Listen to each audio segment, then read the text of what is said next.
Magnis, alhamdulillah kita sudah berada di salah satu ruangan dosen di kampus UIN Sunan Gunung Jati, Bandung. Assalamualaikum Bapak. Waalaikumsalam warahmatullahi wabarakatuh. Bagaimana kabarnya, sehat? Alhamdulillah sehat. Alhamdulillah, meskipun sedang berpuasa gitu lah. Betul ya, tetap sehat dan semangat. Ya. Supaya pemirsa ngopi kita lebih kenal gitu ya, lebih baik kita kenalan dulu aja gitu Pak. Baik, nama saya Dr. Abdul Qasim MAG. Saya salah satu pengajar di Fakultas Tarbiyah dan Keguruan UIN Sunan Gunung Jati, Bandung. Kebetulan sehari-hari saya mengajar bahasa Arab. Masya Allah. Kita ini dari mana tadi, Bu? Kita dari SMK Nurul Islam sedang menyelenggarakan acara ngopi Ramadan, Pak. Alhamdulillah. Tapi sebelumnya Bapak tahu nggak nih ngopi itu apa? Ngopi Ramadan itu apa?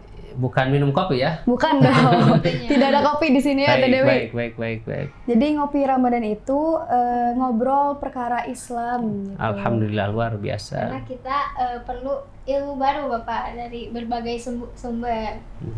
Nah, kebetulan hari ini Bapak yang menjadi narasumber kita, dan tema kali ini yaitu menggali ibroh dari nuzulul Quran, Bapak. Insya Allah.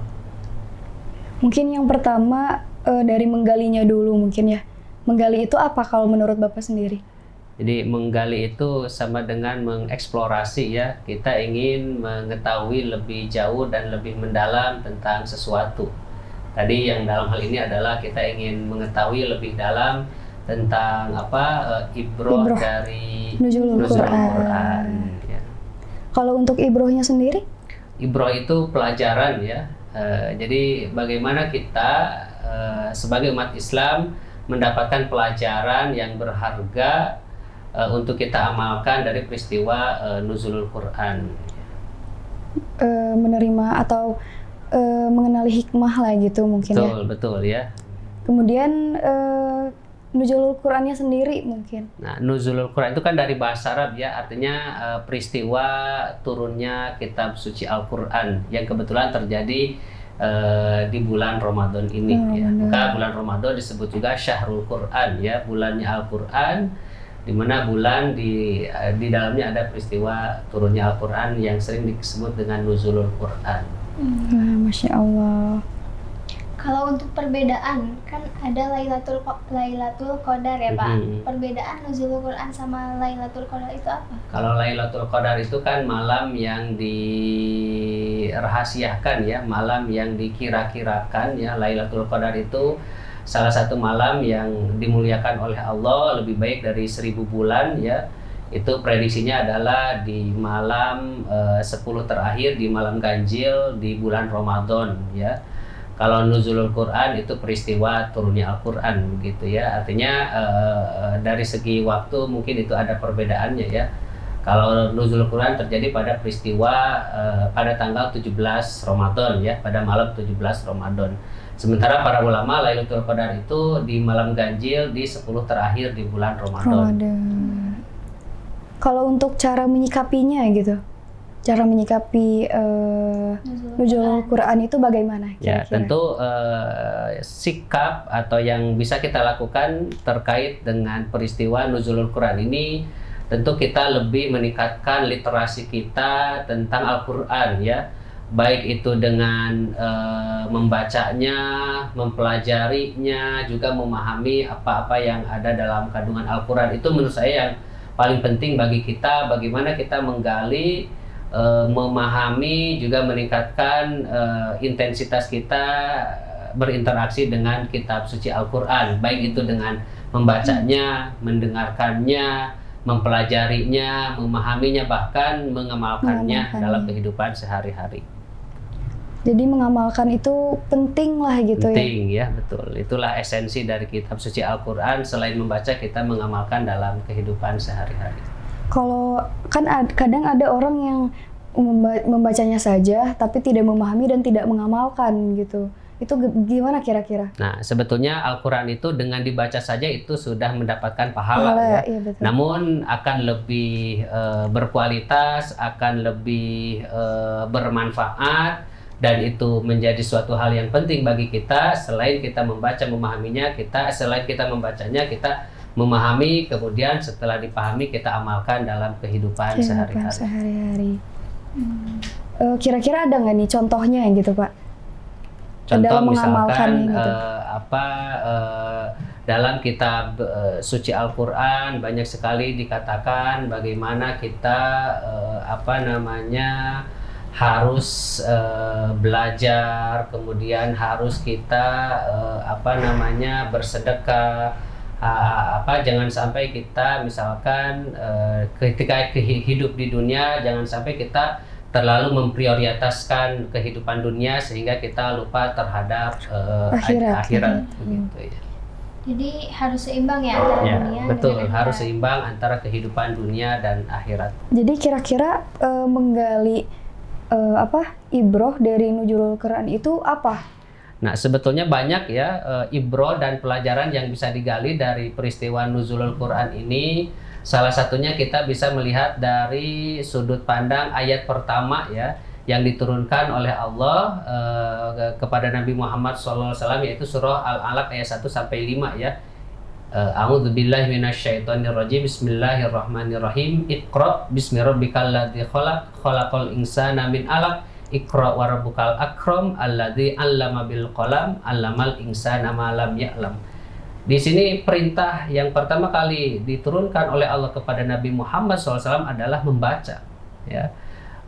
Membaca ya, ini penting digarisbawahi oleh kita apalagi yang terlibat dalam dunia pendidikan, bahwa membaca adalah sumber ilmu pengetahuan, sumber pengalaman. Kalau dilihat dari tafsir pendidikan bahwa membaca adalah sumber bagi manusia ketika dia ingin menjadi manusia yang berpendidikan dan berperadaban.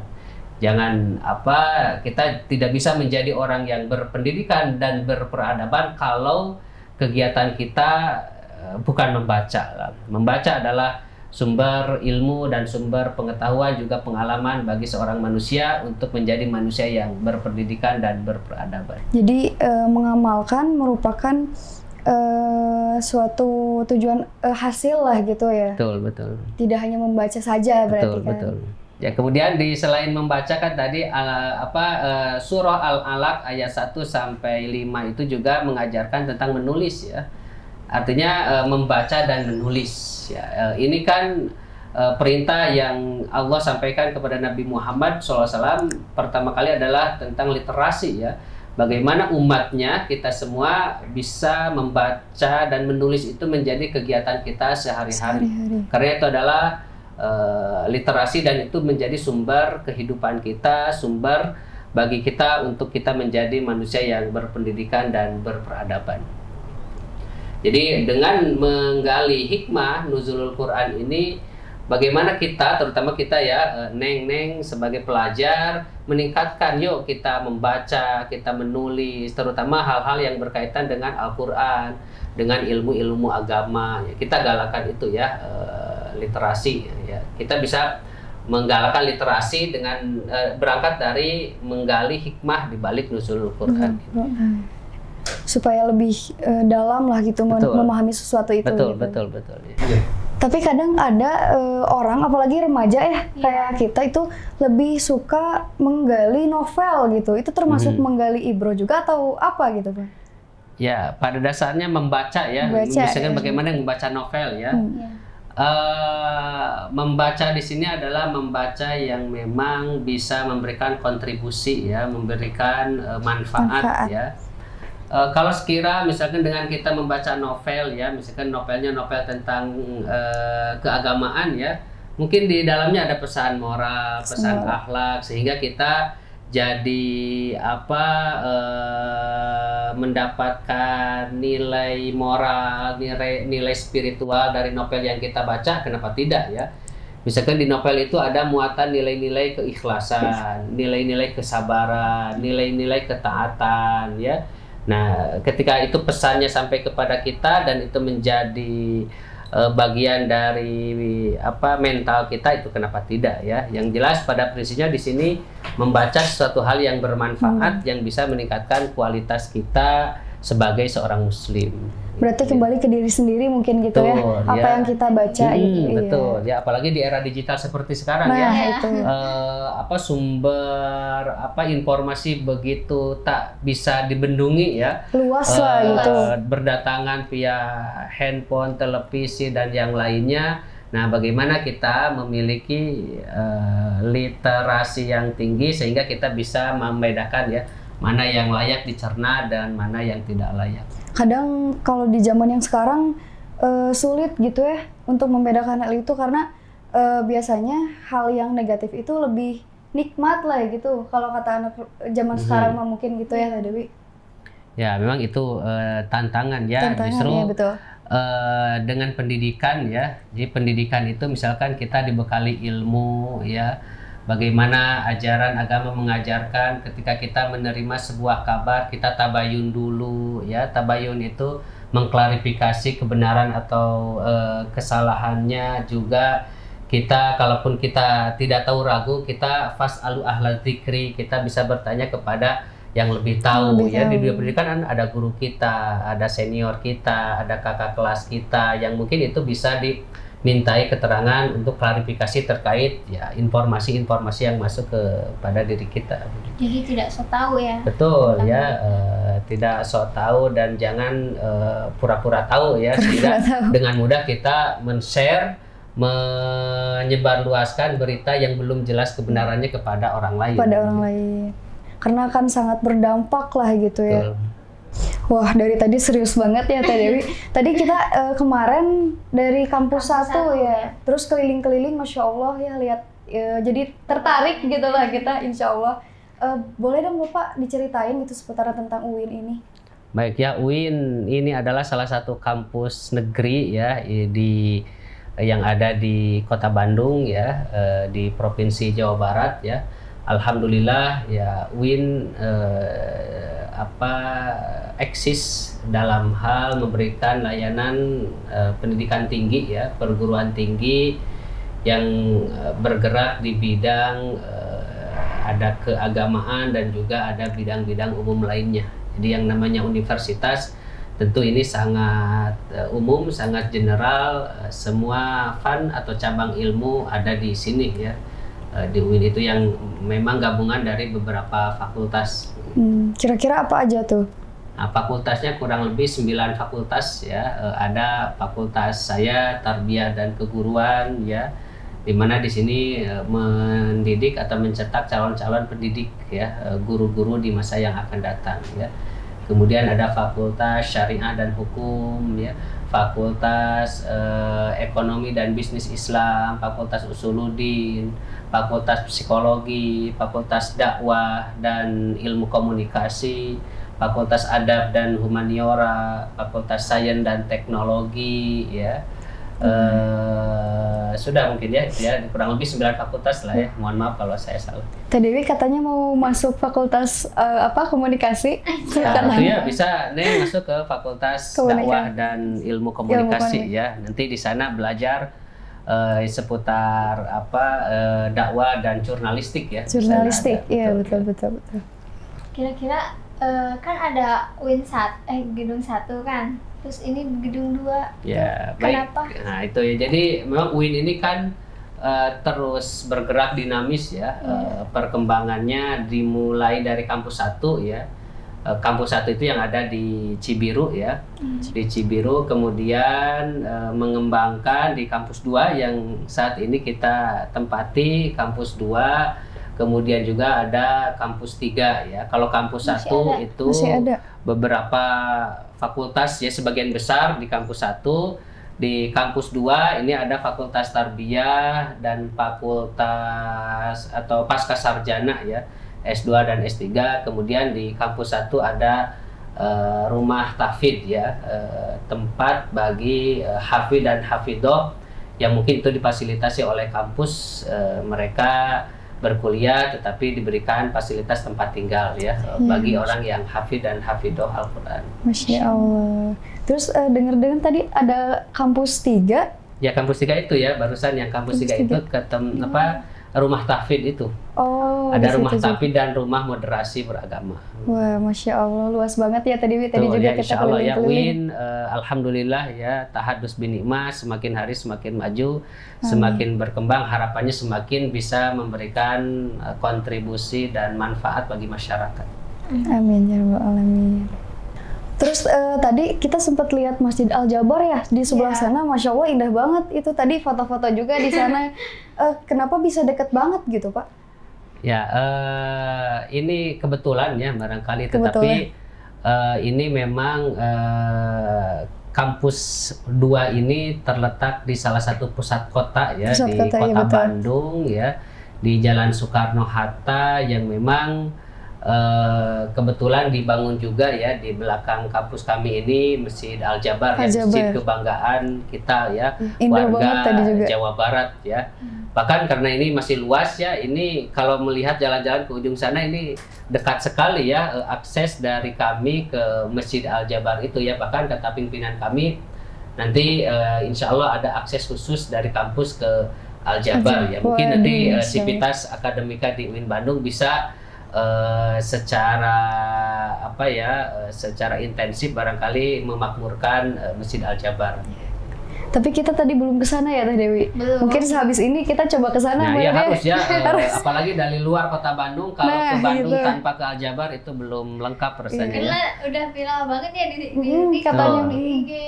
Jadi penasaran lah gitu. Penasaran. Tuh, kemarin kan sempat ditutup, alhamdulillah sekarang sudah dibuka Sudah lagi dibuka ya. lagi, alhamdulillah. Menyambut bulan Ramadan sangat meriah sekali dengan kegiatan-kegiatan keagamaan. Kalau gitu habis dari sini mungkin kita langsung ke sana ya, aja bisa Mbak Teh Dewi. nanti ya, jalan-jalan dan Jalan-jalan. beribadah di sana ya. Iya, nah itu yang penting itu. Karena kita mau ngebuburit ya ke Al Jabar, jadi katanya kan Al Jabar itu enakeun ya. Enakeun ya. Kita mau coba deh Pak. Ya kesana. baik ya, ya harus ya mumpung kesini kapan Mumpung lagi kesini ya, betul. apa selamat menikmati keindahan Al Jabar. Iya. Nanti bisa di share ya teman-teman dari Cianjur, nanti kapan-kapan bisa main kesini ya. Ya, Atau barangkali Bapak mau ikut juga. Nah insya Allah lah, insya Allah.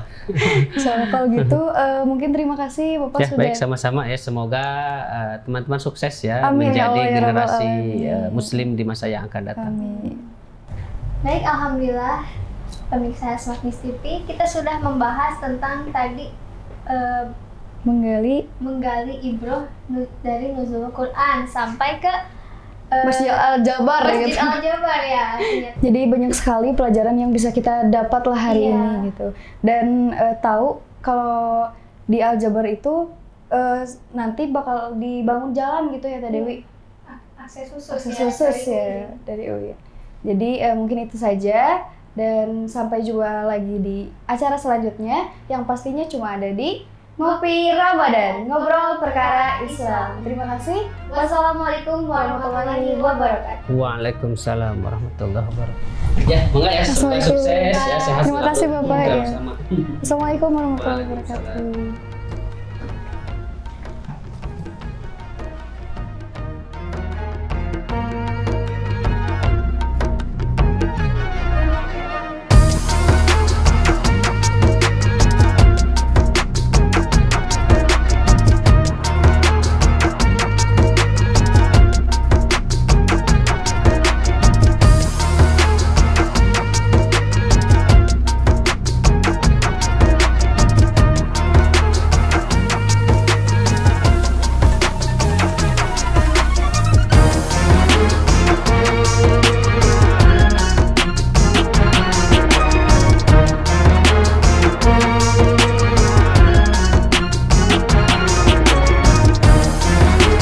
Assalamualaikum warahmatullahi wabarakatuh.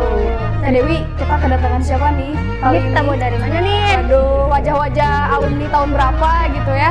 Apakah terlihat tua? Aduh. Oke kan, jadi kali ini ya buat kalian semua kita akan mengadakan acara apa? Acara Umrah. Buka bersama meraih kemenangan. Wow. Kalau acara itu di tanggal berapa kan? Kita akan mengadakan acara Umrah ini pada tanggal 17 April 2000. Tanggal 15 April 2023. Di mana tuh? Di mana kan? Di lapangan Soekarno Hatta. Ya, jadi buat kalian semua, buat para alumni, jangan lupa dapatkan di Sekian dari kami, sampai jumpa di tanggal 15 April 2023. Nah, kami tunggu. Assalamualaikum warahmatullahi wabarakatuh.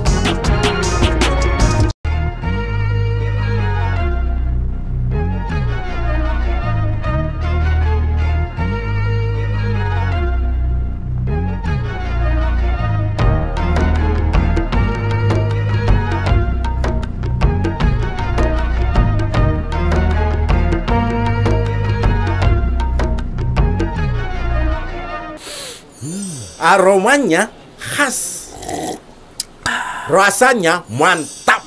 Kita terawang rahasianya. Dari racikan warisan, hasilkan kopi tubruk sejati. Ini baru kopi. Manisnya bisa diatur. Tubrukers, yuk ngopi gajah. Gajah minum gajah.